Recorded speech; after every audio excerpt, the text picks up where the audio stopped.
آنچه ایران خانه خوبان شود.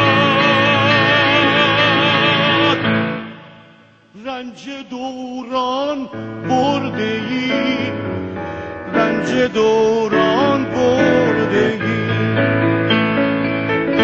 ما برای آنچه ایران گوهری تابان شود،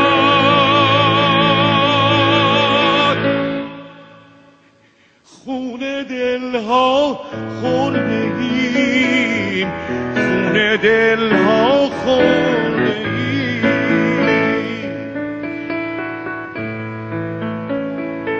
ما برای بوییدن بوی گل نسترن چه سفرها کرده ایم، چه سفرها کرده ایم.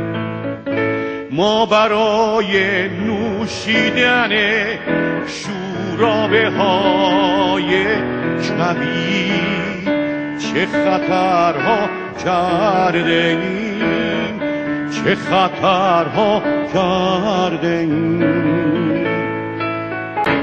ما برای خواندن این قصه عشق به خود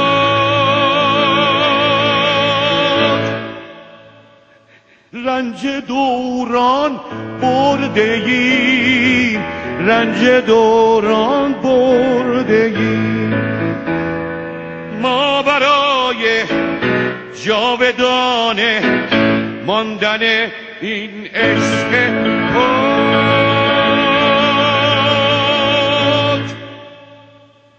خون دلها خورده ایم، خون دلها خورده ایم.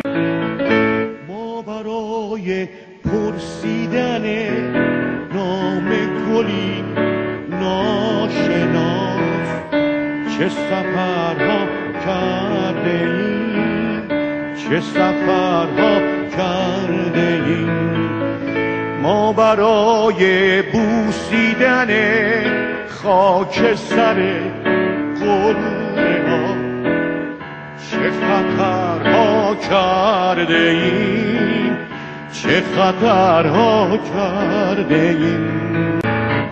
ما برای آنچه ایران خانه خوبان شود،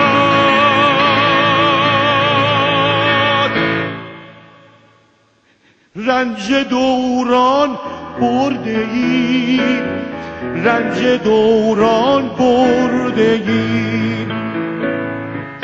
ما برای آنچه ایران گوهری تابان شود، خون دلها خورده ایم، خون دلها خورده ایم.